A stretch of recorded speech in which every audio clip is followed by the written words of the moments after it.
tahun, Kepala Sekolah SDN Cawang 10, Cawang, Keramat Jati, Jakarta Timur. Saya akan memberikan kiat sukses mengajar murid, yaitu batasannya adalah murid yang duduk di SD, bukan kita berbicara untuk murid yang ada di SMP dan di SMA.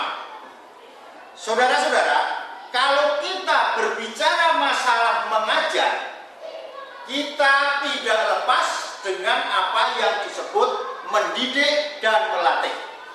Karena tiga-tiganya itu menjadi satu kesatuan di dalam diri seorang guru. Nah, sebelum kita melangkah lebih jauh, kiat pertama adalah bagaimana sikap guru dalam melayani murid, yaitu ada syarat S5.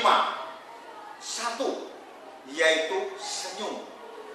Harus senyum kita menghadapi murid dengan keberadaan apa yang ada di belakang kita, apa yang ada di rumah tangga kita. Kita harus berusaha senyum di depan murid. Walaupun beban kita berat, tidak boleh bersungut-sungut. Kedua kalinya, yaitu kita salam, baik memakai assalamualaikum warahmatullahi wabarakatuh atau selamat pagi, selamat siang, harus ada salam. Yang ketiganya S3 adalah sapa. Bagaimana kabar muridku ini? Kalau bisa kita tahu tentang kabar hari ini. Yang keempatnya adalah sopan. Karena apa?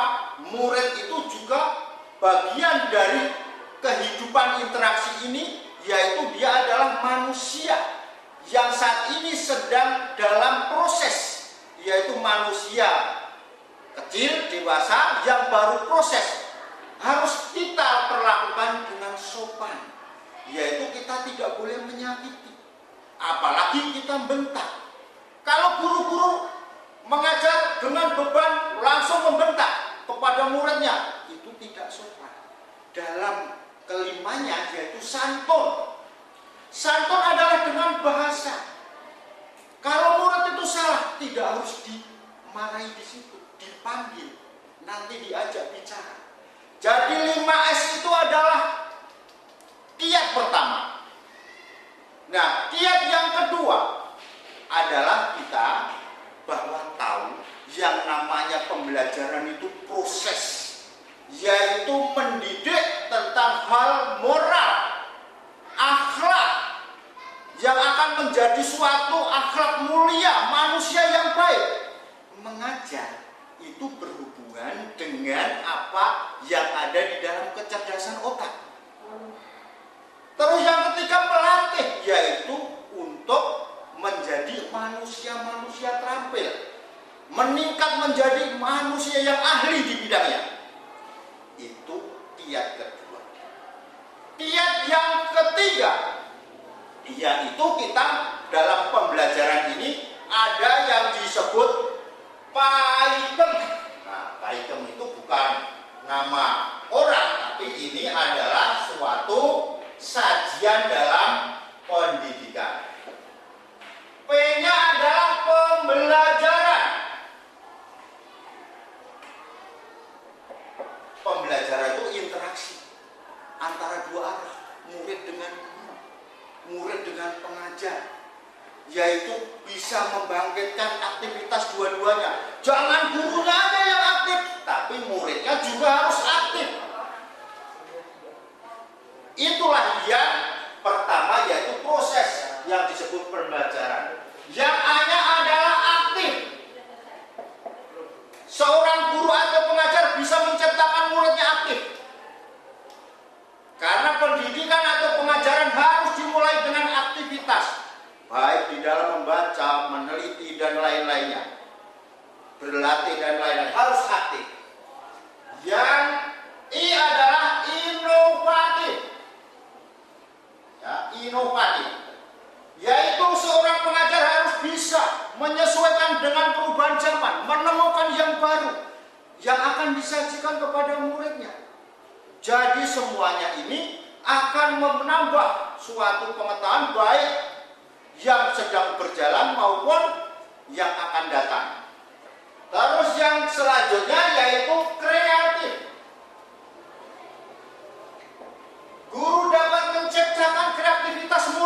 memberikan kebebasan. Dalam arti kebebasan ada batas-batasnya, bukan kebebasan yang sangat luas. Batas-batasnya di dalam mengajar. Disitulah akan menjunjung tinggi kemerdekaan murid. Maka Ki Hajar Dewantara memberikan yaitu 3 semboyan dalam pendidikan. Ing ngarsa sung tulodo, ing madya mangun karsa, tut puri handayani. Di depan jadi teladan, di tengah memberikan motivasi semangat, di belakang mendorong atau untuk membantu para murid-muridnya di dalam mengatasi kesulitan. Tapi dalam Tut Puri Handayani ini kebebasan harus tetap terawasi. Harus evaluatif, yaitu evaluasi. Segala sesuatunya harus dievaluasi di dalam pembelajaran. Murid mengerjakan pekerjaan, guru harus bisa mengevaluasi secermat mungkin. Nah, evaluasi ini untuk menjadikan tolak ukur sampai seberapa pelajaran yang telah kita berikan kepada murid, dan murid sampai seberapa menerimanya. Itu perlu. Yang ke 1, 2, 3, 4, 5, 6 yaitu M-nya, menyenangkan. Menyenangkan di sini bukan murid harus senang dengan gurunya, salah. Murid harus senang dengan pelajarannya. Tetapi di dalam senang kepada pelajarannya itu guru juga berperan. Yaitu perannya apa? Membawa kegembiraan kepada murid. Jangan sampai guru membawa masalah dari rumahnya masuk kelas terus sumut-sumut. Nah, itu kadang-kadang sudah mengurangi interaksi pembelajaran antara murid dengan guru. Tetapi walaupun murid itu dari rumah membawa suatu problematika, seorang pengajar, seorang guru dengan menyenangkan penampilannya, bagaimana anak-anak? Nah, itu akan membangkitkan rasa senang. Suasana ini dihidupkan, suasana belajar ini dihidupkan dengan hal yang menyenangkan. Maka semuanya itu akan diserap oleh diserap oleh para murid. Saudara-saudara yang saya hormati, ada juga beberapa yang harus kita perhatikan, bahwa murid ini adalah suatu objek yang harus kita perhatikan untuk kemajuan belajarnya.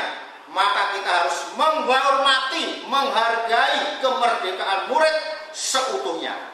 Itu juga kita harus bisa mempunyai kompetensi. Kompetensi tadi ada 4, yaitu kompetensi logika, etika,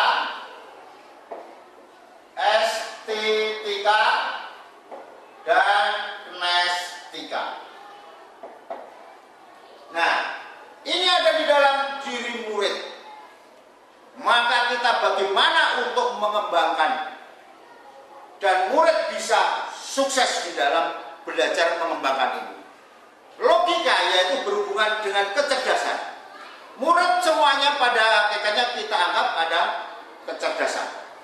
Kita pupuk kecerdasan itu hari demi hari untuk menjadikan orang yang cerdas bisa menguasai di dalam pembelajarannya, di dalam interaksinya.